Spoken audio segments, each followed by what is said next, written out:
تمام تعریف اللہ کے لیے ہے، ایسی تعریف جو زمین و آسمان کو بھر دے۔ اللہ نے ہمارے لیے دین اور نعمت کو مکمل کیا، ہدایت سے نوازا، نفوس کی اصلاح کی اور انہیں درست کیا، خوب رزق عطا کیا، نوازش فرمائی اور نعمتیں عطا کی۔ میں گواہی دیتا ہوں کہ اللہ کے سوا کوئی معبود برحق نہیں، وہ اکیلا ہے، اس کا کوئی شریک نہیں۔ ایسی گواہی جو گواہی دینے والے کو ہر جگہ نجات دیتی ہے۔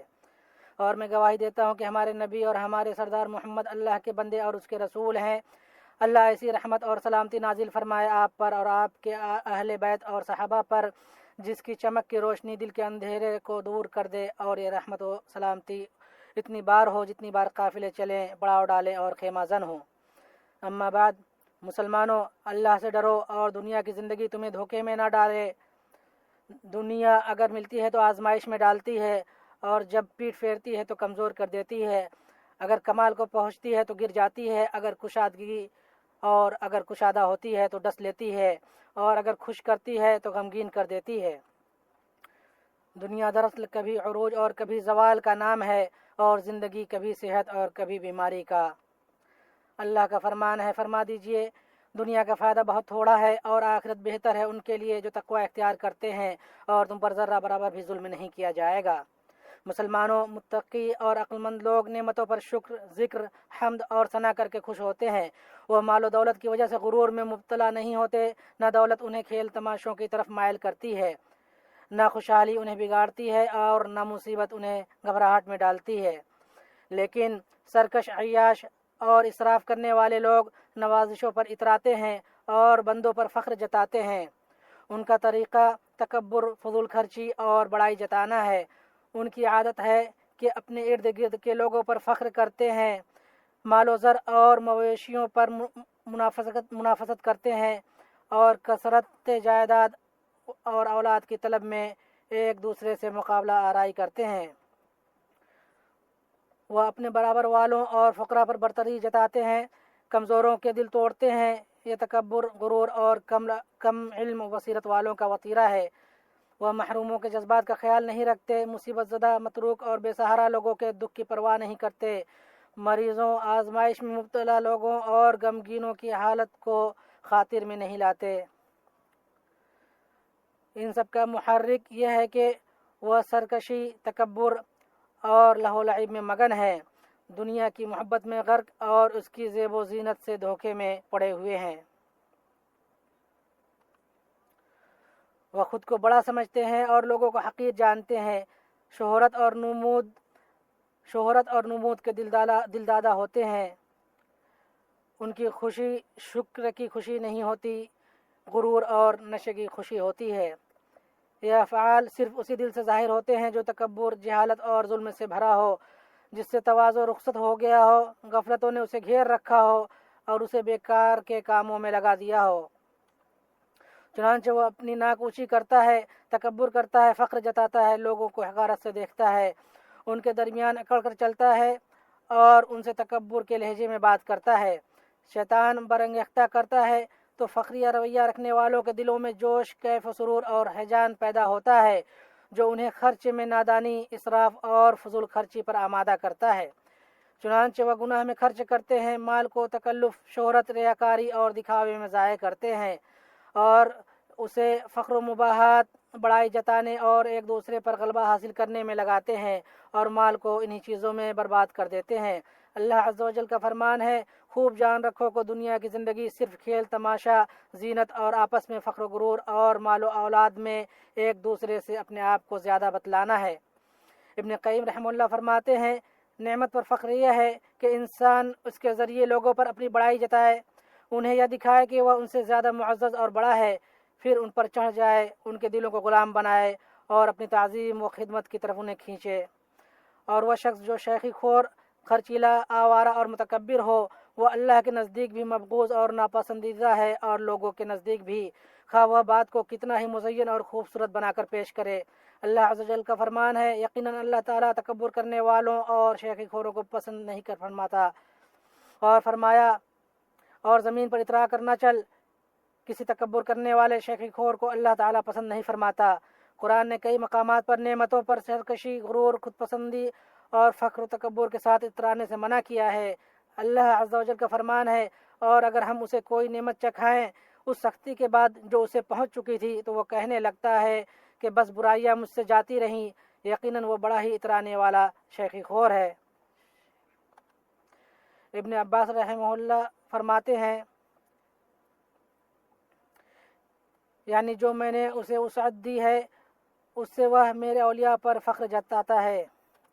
اور اللہ عز و جل نے فرمایا، اور اللہ نے جو تم کو دیا ہے اس پر اتراؤ مت، اور فرمایا ہم جب کبھی انسان کو اپنی مہربانی کا مزہ چکھاتے ہیں تو وہ اس پر اترا جاتا ہے، اور فرمایا اترا مت، اللہ تعالیٰ اترانے والوں سے محبت نہیں رکھتا، اور جو کچھ اللہ تعالیٰ نے تجھے دے رکھا ہے اس میں سے آخرت کے گھر کی تلاش میں رکھ، اور اپنے دنیاوی حصے کو بھی نہ بھول، اور جیسے کہ اللہ نے تیرے ساتھ احسان کیا ہے تو بھی اچھا سلوک کر، اور ملک میں فساد کے خواہاں نہ ہو، یقین مان کہ اللہ مفسدوں کو ناپسند رکھتا ہے۔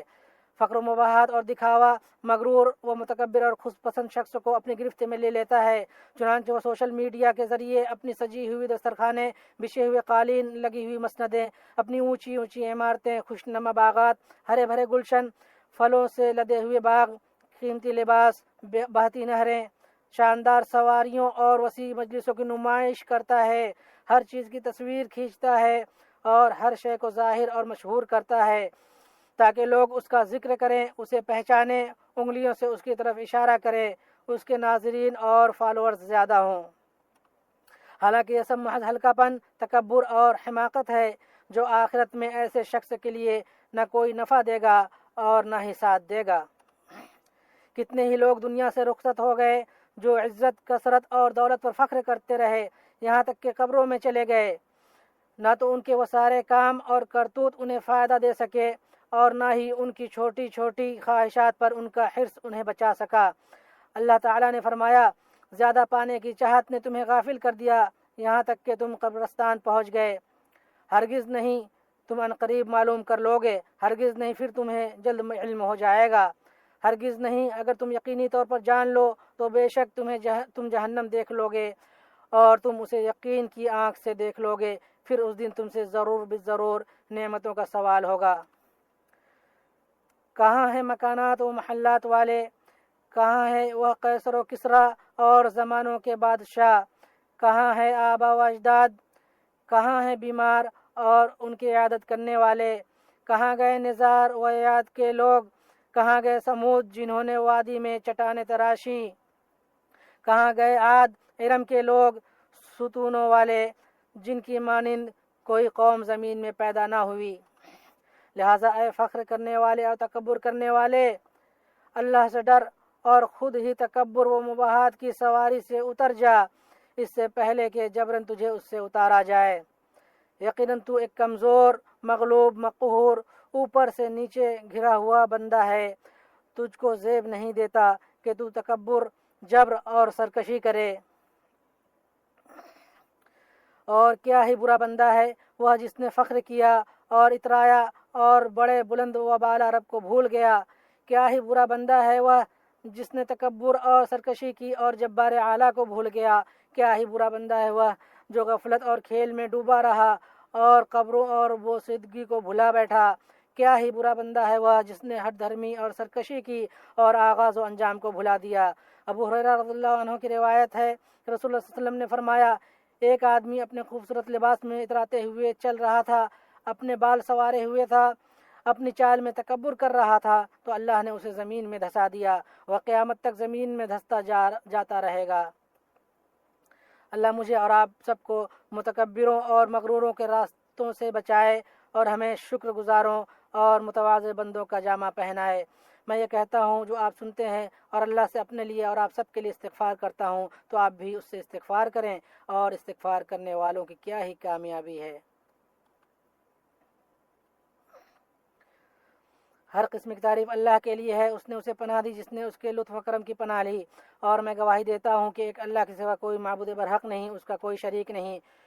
اس نے اپنے لطف و کرم سے اسے شفا دی جو اپنی بیماری کے علاج سے مایوس ہو چکا تھا، اور میں گواہی دیتا ہوں کہ ہمارے نبی اور سردار محمد اللہ کے بندے اور اس کے رسول ہیں، جس نے آپ صلی اللہ علیہ وسلم کی پیروی کی وہ ہدایت پر رہا، اور جس نے آپ صلی اللہ علیہ وسلم کی نافرمانی کی وہ گمراہی و ہلاکت میں گرا۔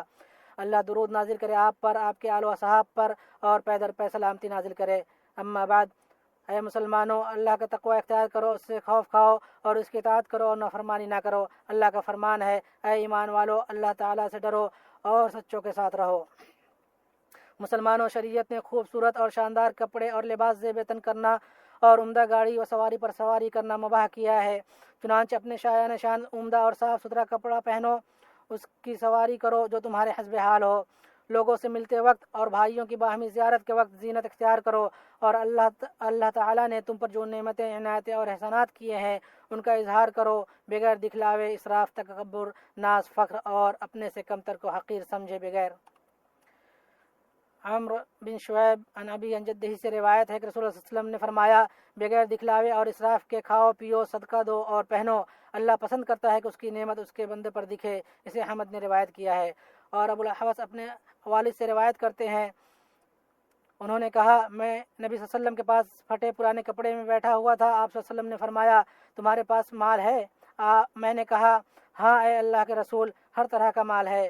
آپ صلی اللہ علیہ وسلم نے فرمایا، جب تجھے اللہ مال عطا کرے تو اس کا اثر تم پر دکھنا چاہیے۔ اسے احمد اور ترمذی اور نسائی نے روایت کیا ہے، اور ایک روایت اس طرح ہے کہ اس کی نعمت و عنایت تم پر دکھنی چاہیے۔ اور ابو ہریرہ رضی اللہ عنہ سے روایت ہے کہ ایک آدمی اللہ کے نبی صلی اللہ علیہ وسلم کے پاس آیا، وہ خوبصورت تھا۔ اس نے کہا، مجھے خوبصورتی پسند ہے اور مجھے جو دیا گیا ہے وہ آپ دیکھ رہے ہیں، یہاں تک کہ میں نہیں چاہتا کہ کوئی مجھ پر جوتی کے تسمے سے یا سرخ فیتے میں بھی فائق ہو۔ کیا یہ تکبر ہے؟ آپ صلی اللہ علیہ وسلم نے فرمایا، نہیں، کبر یہ ہے کہ آدمی حق کو تسلیم نہ کرے اور لوگوں کو حقیر جانے۔ اسے بخاری نے ادب مفرد میں روایت کیا ہے۔ اور ابو قلابہ نے فرمایا، دنیا تمہیں نقصان نہیں پہنچائے گی جب تم نے نعمت کا شکر ادا کر دیا۔ مسلمانوں، اللہ کا تقوی اختیار کرو، حمد کرنے والوں اور شکر کرنے والوں کی راہ چلو، اور فقر و مباحات کرنے والوں کی ہلاکت کے راستوں سے بچو۔ اور درود و سلام بھیجو رہبر و رہنما احمد پر، جو مخلوقات کے لیے شفاعت کرنے والے ہیں۔ جس نے آپ صلی اللہ علیہ وسلم پر ایک مرتبہ درود بھیجا، اللہ اس پر 10 مرتبہ رحمت نازل کرے گا۔ اے اللہ، درود و سلام نازل فرما ہمارے نبی اور سردار محمد پر۔ اے اللہ عظیم شرف اور بلند مرتبہ والے خلفائے راشدین اور ہدایت یافتہ سربراہان ابو بکر، عمر، عثمان اور علی سے راضی ہو جا، اور بقیہ تمام آل و صحاب سے اور انہی کے ساتھ ہم سے بھی۔ اے کرم کرنے والے، اے بہت عطا کرنے والے، اے اللہ اسلام اور مسلمانوں کو غلبہ عطا کر، شرک اور مشرکوں کو پست کر، دین کے دشمنوں کو تباہ کر، ہمارے ملک اور مسلمانوں کے ملکوں کو سازش کرنے والوں کی سازش، مکر کرنے والوں کے مکر، کینہ پروروں کے کینہ اور حاسدوں کے حسد سے محفوظ رکھ اے رب العالمین۔ اے اللہ اس ملک کو پرامن بنا۔ اے اللہ ہماری سرحدوں کی حفاظت فرما اور ان پر تعینات ہمارے سپاہیوں کی حفاظت کر۔ اے رب العالمین ان کے مردوں کو شہیدوں میں قبول کر اور ان کے زخمیوں کو شفا دے اور انہیں ان کے اہل خانہ تک صحیح و سالم پہنچا۔ اے رب العالمین، اے اللہ ہمارے سربراہ اور حکمراں خادم حرمین شریفین کو اپنی مرضی اور منشا کے مطابق عمل کی توفیق دے، انہیں نیکی و تقوی کی راہ پر چلا، انہیں اور ان کے ولی عہد کو اور تمام مسلم حکمرانوں کو اس بات کی توفیق دے جس میں اسلام کی سربلندی اور مسلمانوں کی درستی ہو۔ اے رب العالمین، اے اللہ ہمارے مریضوں کو شفا دے، ہمارے آزمائش میں پڑے لوگوں کو عافیت دے اور ہمارے مردوں پر رحم فرما۔ اے رب العالمین، اے اللہ فلسطین میں ہمارے بھائیوں کو ظالم سرکشوں اور غاصبوں پر غلبہ عطا کر۔ اے اللہ مسجد اقصیٰ کو غاصب یہودوں کی مصیبت سے پاک کر۔ فلسطین میں ہمارے لوگوں کی حفاظت فرما، ان کے شکستہ کو جوڑ دے، انہیں جلد غلبہ عطا کر، ان کی لغزشیں کم کر، ان کی مصیبت ختم کر، ان کے قیدیوں کو رہا کر، ان کے مریضوں کو شفا دے، ان کے مردوں کو شہیدوں میں قبول کر۔ اے رب العالمین، اے اللہ ہماری دعا و پکار کو سن لے اور قبول کر لے۔ اے کریم، اے عظیم، اے رحیم۔